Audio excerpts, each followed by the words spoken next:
Good morning. I'm higher vibrations and so are you. And there are a lot of different ascension symptoms that a lot of individuals are experiencing at different times in their awakening experience. And so if I haven't listed any of them on this particular video, there is a whole bunch of these ascension symptom videos that I've been doing for the past year or so. So please look at the folder in my YouTube channel of that, the Ascension Symptoms. The stuff that people are experiencing right now are pretty typical for most of us, though if you're not experiencing it, don't worry. We're all a little bit different. For the longest time, science has taught us that 90 to 95% of our DNA is junk DNA. And they've finally came out and said, which I just love getting that validation. Finally, you hear the truth that DNA, in fact, isn't junk after all. Surprise, surprise. Why would we be filled with garbage, right? And as that DNA turns on, is activated, the DNA activations that we're having, we have various symptoms as we experience through it. You can also call it growing pains. One of the things that most of us are experiencing on and off right now is a form of heart palpitations. And it's just a brief experience. It does feel scary when it's happening. Please know you're okay. You know, if you do feel the need, by all means, go seek medical advice. I'm not trying to be a doctor here. Along this awakening experience, a lot of us have things that aren't listed as ascension symptoms, such as like flashes of past lives, moments that feel like you had been there and done that, past life experiences. They just kind of come forward when they need to for your experience. Sudden understanding, like all of a sudden things that were before you the whole time and you didn't maybe realize that they were something that you knew. You didn't know you knew it until you know it. And so it's kind of a interesting little thing that happens. There are these things called astral projection, and all of a sudden you're noticing yourself not limited to your body, and that's kind of a fun experience, and it's not scary at all. You don't have to abide by the laws of this world when you're in that experience, so it's kind of surprising, but it's a lot of fun. It can be, especially when used correctly. Some of the other physical stuff that we're experiencing, I've been on and off dizzy, vertigo, lightheadedness stuff. It's been usually it's associated with ear ringing. And it's not to do with any like clinical vertigo. This is, again, the dizziness has been something that's affected me for long enough that I did personally seek medical advice, and I'm fine. But, and it comes very briefly. It's not usually a long lasting experience. However, the past couple of days, I have noticed it to be a persisting thing. A lot of times hot, cold flashes are associated with that experience for me. And not always. I'll have hot, cold flashes at other times as well. And sometimes it's just body parts. Particularly, and this is common for a lot of us, the palms of your hands. All of a sudden, the palms of your hands and also the soles of your feet are just incredibly hot. That tends to be a different type of experience versus having full body hot flashes or cold flashes.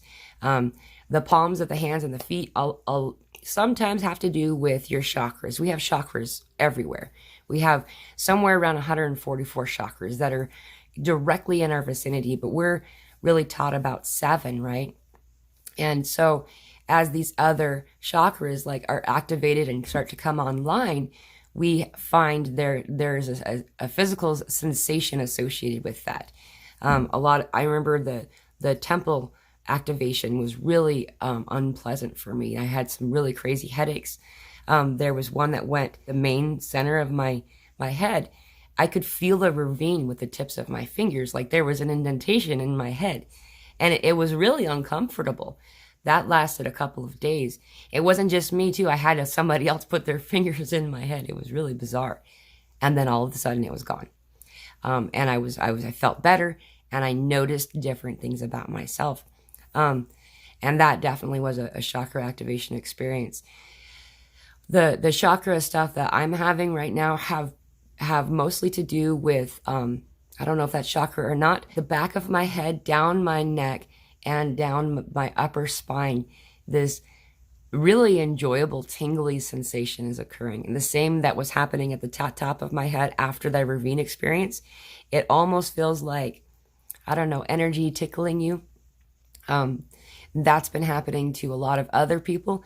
It's different from I also get something similar to that as an alert, an energy alert that my spirit lets me know when there's something that is not safe or something like that.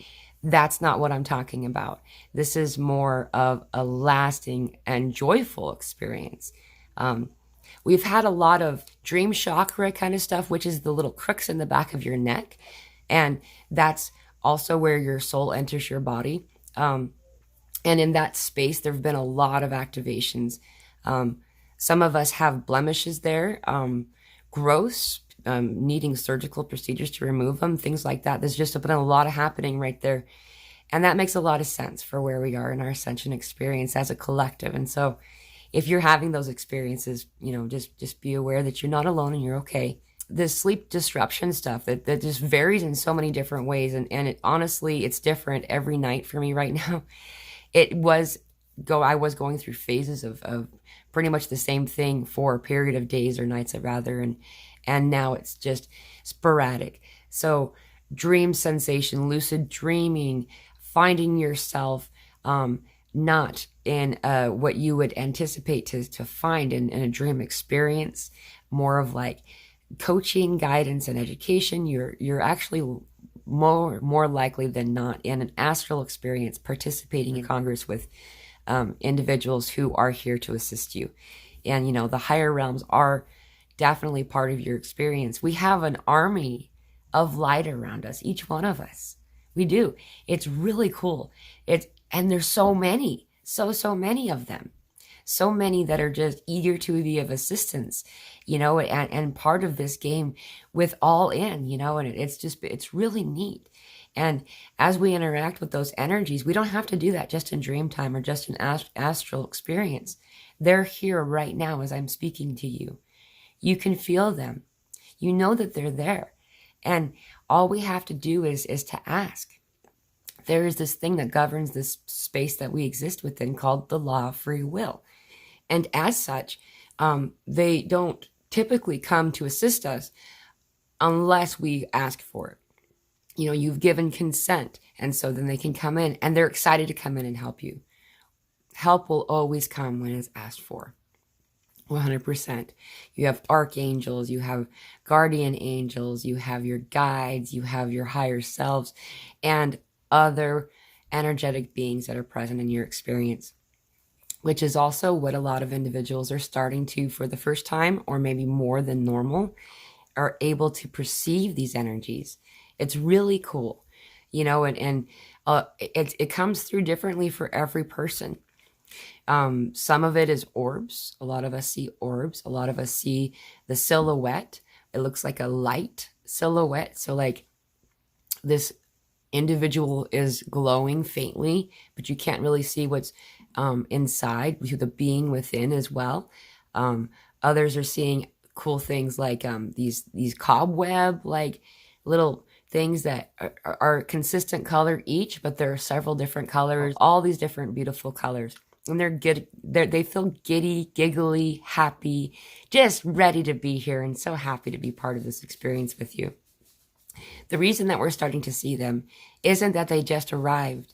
It's that your frequency being here before and theirs being here, as you raise your frequency to meet theirs, you can then perceive them. And it's not just individuals we're starting to see. We're starting to notice things.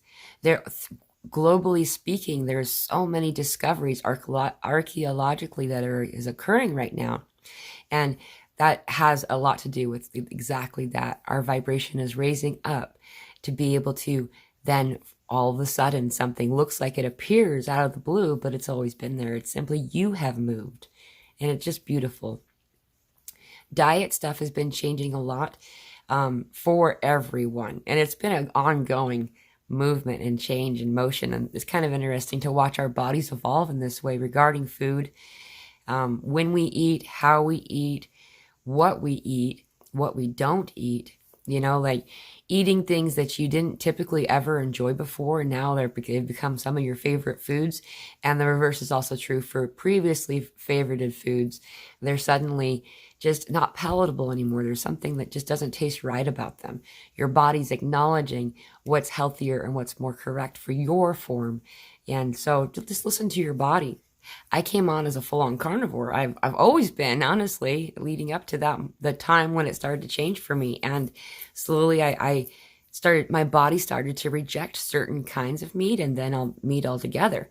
And slowly that's happened for a lot of different foods. As we've learned to listen to our bodies, we start to change so many habits about our daily lives.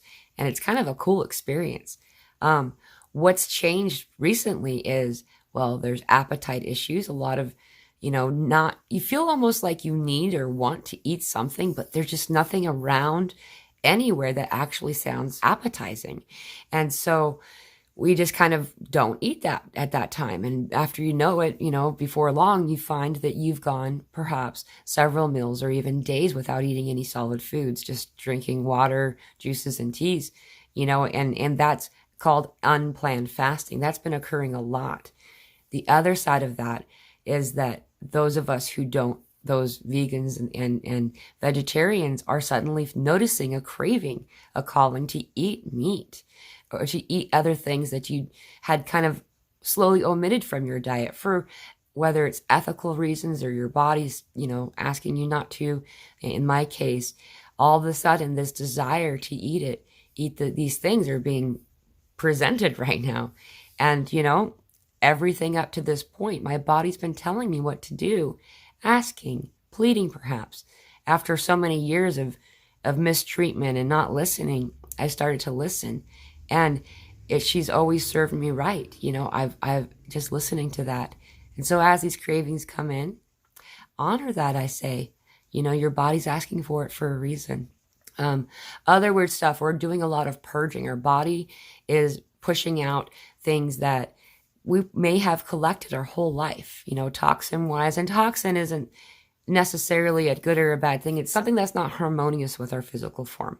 And that's simply it, and so as these things no longer serve us, and that as we're moving energetically beyond that sphere and that experience, and many of us, our bodies are pushing this stuff out, whether it be frequent bathroom trips, weird sweating, like the result of the sweat it doesn't feel like sweat. It's actually kind of slimy.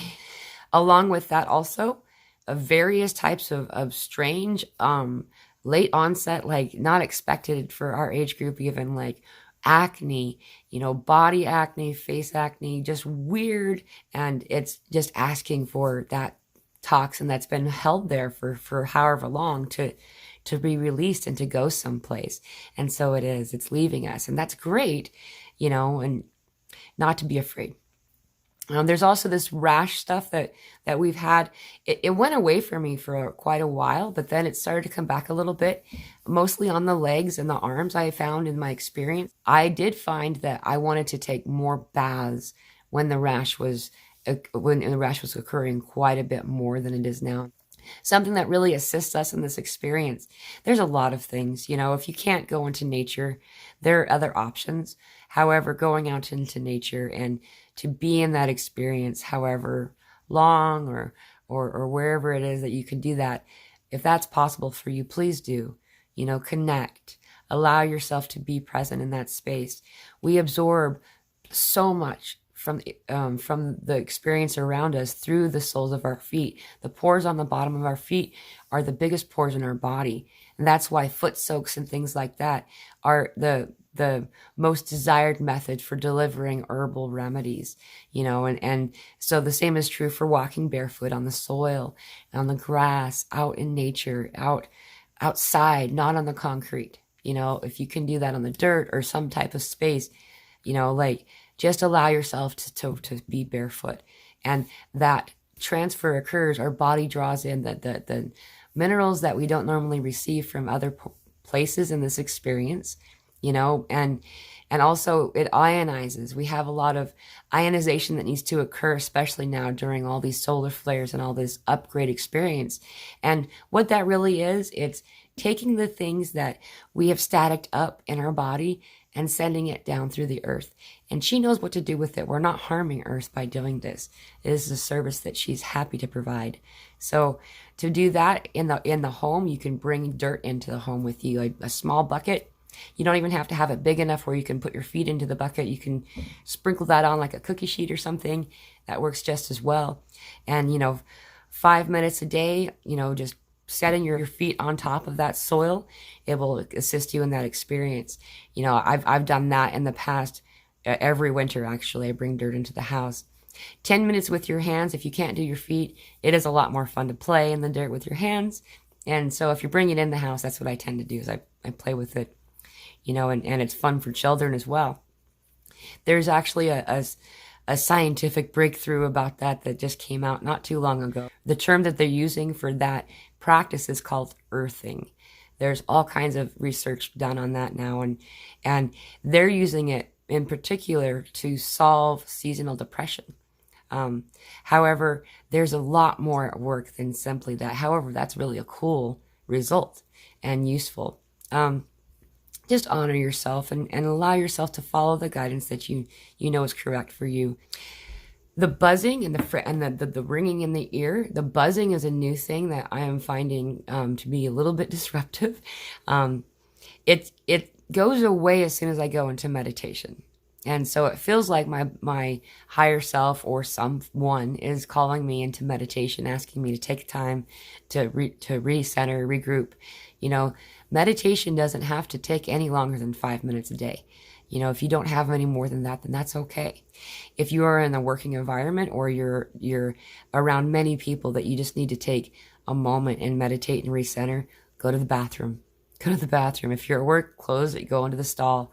Give yourself a couple of minutes to find that 0 point and to know that you are loved, you are honored. And there are so many energies that are so proud of you. I'm proud of you. The service that you provide every day by raising your vibration, it echoes through everything. If you could see it, I wish I could show you. The stuff that you do that you don't even know is affecting other people. It is. When you're at dance, when you're in play, when you are in your highest joy, you are rippling through the world, the cosmos, the everything. I thank you for your service. I love you so much. Thank you all for the 1K also. It's amazing to see how many people we get to interact with through this little phone. I hope you're having a lovely journey. Aho blessings.